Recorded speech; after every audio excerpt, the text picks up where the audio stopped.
للہ رب العالمین والصلاة والسلام علی سید المرسلین اما بعد فاعوذ باللہ من الشیطان الرجیم بسم اللہ الرحمن الرحیم. پڑھیے الصلاة والسلام علیک یا رسول اللہ وعلی آلک واصحابک یا حبیب اللہ. الصلاة والسلام علیک یا نبی اللہ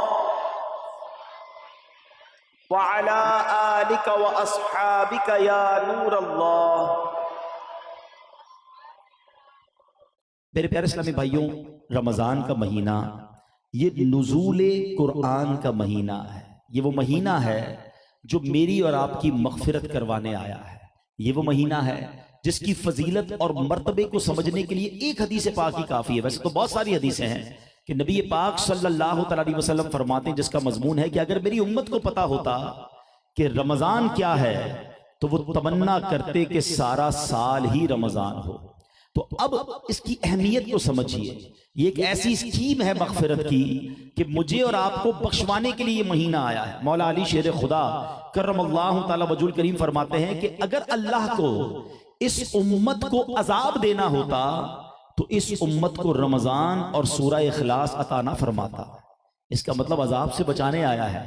تو اب مجھے اس مہینے کے ساتھ کتنا اٹیچ ہونا ہے، مجھے اس مہینے کو اس کو کہنا کہ احتیاط اور اہتمام سے گزارنا ہے. دیکھتے ہی دیکھے نا کتنے دن گزر گئے. تھوڑے دنوں بعد ہم یہی باتیں کر رہے ہوں گے کہ یار رمضان کا آخری عشرہ آ گیا اور رمضان چلا گیا. لیکن ہمیں اس مہینے کو ضائع نہیں ہونے دینا ہے. ہم نے اس مہینے کی برکتیں لوٹنی ہیں. میں آج قرآن مجید فرقان حمید ہی کے حوالے سے آپ سے کچھ بات کرنے آیا ہوں. اللہ کا کلام یہ ہم سب کے لیے رب کا پیغام ہے نا. ویسے تو پورا قرآن ہمیں انڈرسٹینڈ کرنا ہے، لیکن قرآن پاک میں چند آیتیں ہیں جو اسپیشلی رب کریم نے جس میں مجھ سے اور آپ سے بات کی ہے. ڈائریکٹلی مجھے اور آپ کو خطاب کیا ہے. اور وہ کیسے خطاب کیا ہے؟ یا ایھا الذین آمنو، او یو بلیورز، ایمان والوں سے بات کی ہے. اور یہ تقریباً 90 کے قریب آیت ہیں، اپروکسیمیٹلی 90 آیات ہیں.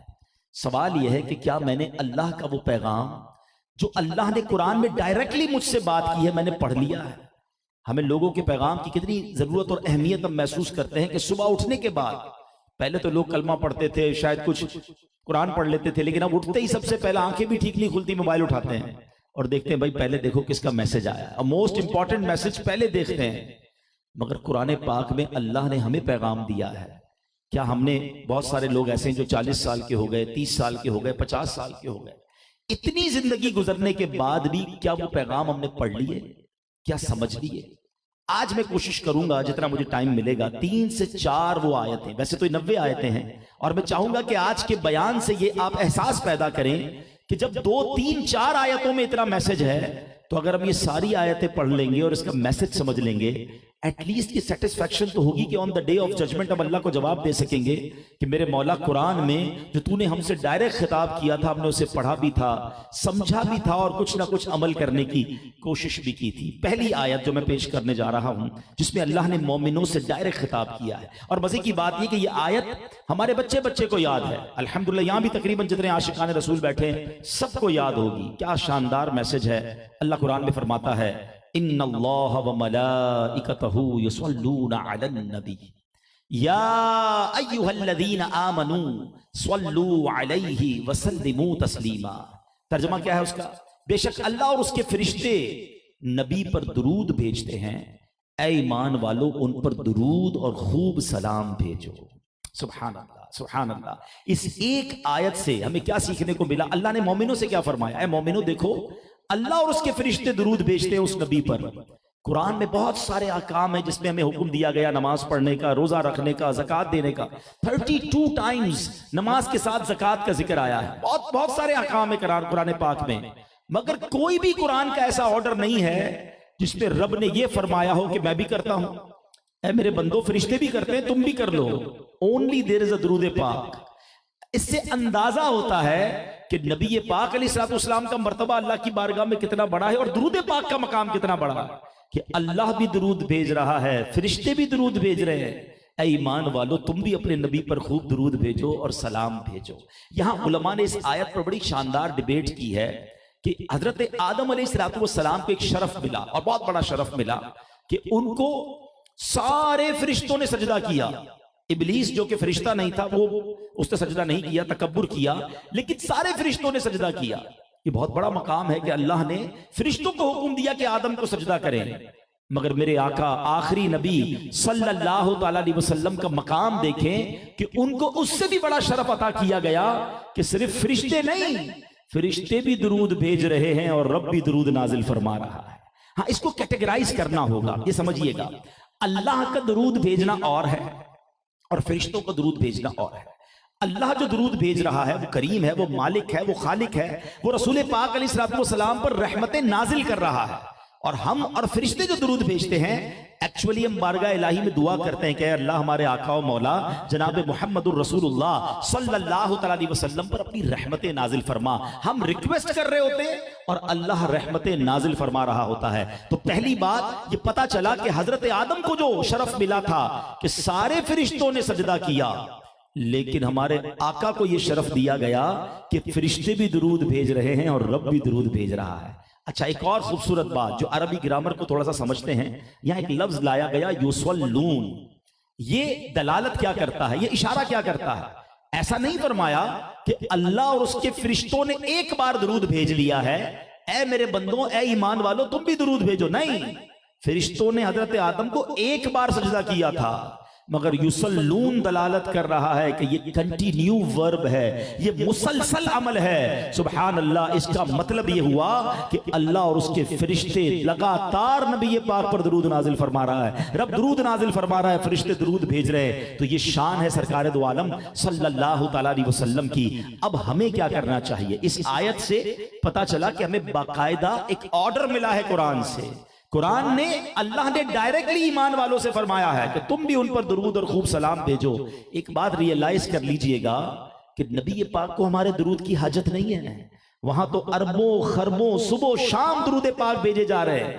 یہ ایکچولی ہمیں چانس دیا گیا ہے کہ تم بھی درود پڑھ لو تاکہ تمہاری جھولی بھی بھر دی جائے، تمہارے بگڑے کام بھی سنور جائیں. اور کتنی حدیثیں ہیں نبی پاک کی کہ درود پاک کی فضیلت پر پیارے آقا نے بیان فرمایا. نبی پاک فرماتے جس کا مضمون ہے تم میں سے قیامت کے دن میرے سب سے زیادہ نزدیک وہ ہوگا کہ جو دنیا میں مجھ پر زیادہ درود پاک پڑھنے والا ہوگا. مجھے سچ بتاؤ قیامت کے دن ہمیں کس کی سب سے زیادہ حاجت ہوگی؟ قیامت کے دن کو کون سی ہستی ہوگی جو ہمارے کام آنے والی ہوگی؟ وہاں تو بڑی ڈیفیکلٹیز ہیں، اعمال نامے کھولے جائیں گے، پل صراط سے گزرنا ہوگا، شدید گرمی ہوگی، پانی کی طلب ہوگی. مگر ہر پرابلم کا اگر سولوشن دیکھیں تو ذات پاک مصطفیٰ صلی اللہ تعالی علیہ وسلم میں نظر آتا ہے، کیونکہ میرے آقا شافع روز محشر ہیں. ٹھیک ہے بڑی گرمی ہوگی، مگر بریلی کے تاجدار کہتے ہیں کہ ٹھنڈا ٹھنڈا میٹھا میٹھا پیتے ہم ہیں پلاتے یہ ہیں. ٹھیک ہے پل صراط سے گزرنا ہوگا، مگر سلم سلم کی ڈھارس سے پل سے پار چلاتے یہ ہیں. ہمیں معلوم ہے اعمال نامے کھلیں گے اور ہمیں یہ بھی پتا ہے ہم بڑے گناہگار ہیں، ہمارا پردہ کھل گیا تو مارے جائیں گے. مگر سنو بریلی کے تاجدار ہمیں تسلی دیتے ہیں کہ اپنے کرم سے ہم حلقوں کا پلہ بھاری بناتے یہ ہیں. اپنی بنی ہم آپ بگاڑیں کون بنائے، بناتے یہ ہیں. رنگے بے رنگوں کا پردہ دامن ڈھک کے چھپاتے یہ ہیں. ایسا نفسا نفسی کا دن ہوگا کہ ماں بیٹے کو نہیں پوچھے گی، باپ جو ہے وہ کسی کو جواب، ایک دوسرے کو کوئی جواب نہیں دے گا. ایک عجب ماحول ہوگا، نفسا نفسی کا دور ہوگا. مگر سنو وہاں کون مہرباں ہوگا کہ ماں جب اکلوتے کو چھوڑے آ آ کہہ کے بلاتے یہ ہے. باپ جہاں بیٹے سے بھاگے لطف وہاں فرماتے یہ ہیں. تو پتہ یہ چلا solution of each and every problem on the day of judgement وہ رسول پاک علیہ السلام کی ذات ہے کہ جو نبی پاک کے قریب ہو جائے گا، جو آقا جس پر نظر رحمت فرما لیں گے، وہ رب سے اس کی سفارش فرمائیں گے، اس کی شفاعت کروائیں گے اور اسے جنت میں لے جائیں گے. تو اب بتاؤ یہ درود پاک کیسا عمل ہو گیا کہ سرور کائنات فرما رہے ہیں کہ تم میں سے قیامت کے دن میرے نزدیک وہ ہوگا جس نے دنیا میں کثرت سے درود پڑھے ہوں گے. تو بتاؤ ہمیں فضول باتوں سے بچ کر کتنے درود پڑھنے چاہیے. ایک امیجنیشن آپ کو دے دیتا ہوں، ایک تصور دے دیتا ہوں کہ کبھی درود پاک کی تسبیح ہاتھ میں ہونا تو آنکھ بند کرنا اور یہ سوچنا کہ میں جتنے درود پڑھ رہا ہوں نا